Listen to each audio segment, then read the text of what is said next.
AI-powered Recorder enables anyone to automate. As you navigate your application, LeapWork will automatically inspect the application elements and suggest which building blocks to use.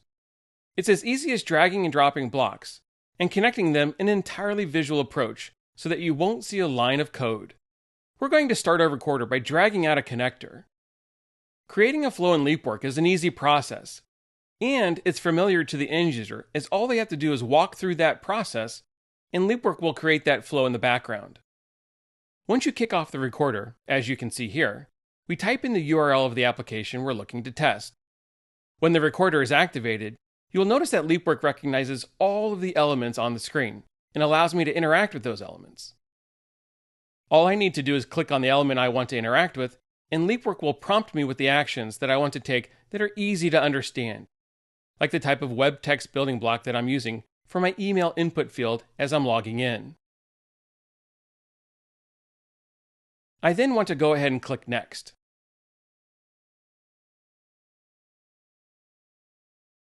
I want to do the same for the password.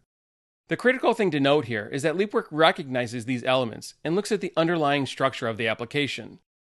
The user is not exposed to the code, so they can easily create the test flows. All I need to know is how the business process functions to create that flow within LeapWork.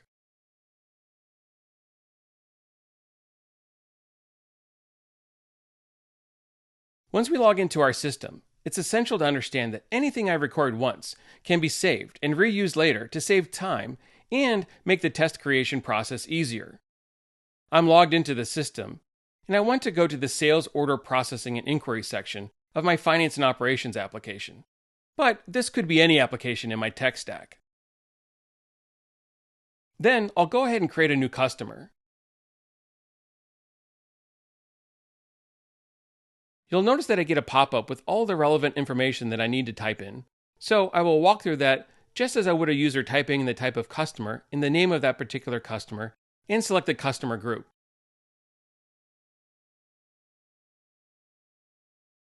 The currency has already been chosen for me, and I want to select the sales tax group.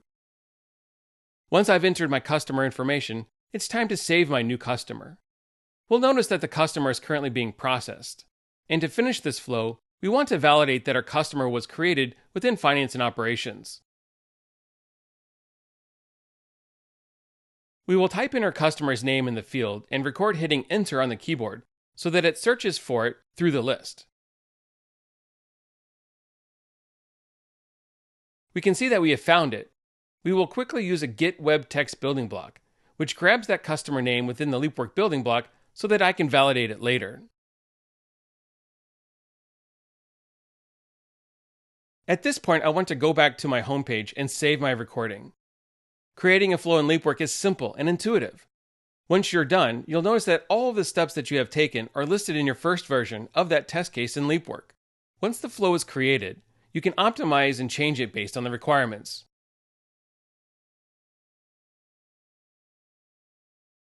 To issue my validation for my customer, I will add a compare block to my flow, pass in the value for my customer list in F&O, and validate it against the expectation of the data I have for that particular customer name.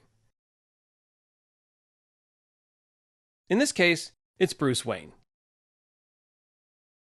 Lastly, I will add a pass building block to save my flow. Creating a flow with LeapWork Smart Recorder is simple and intuitive. It is fully visual, making it scalable and usable across different data permutations and combinations. Still, I can start to think about reusable components.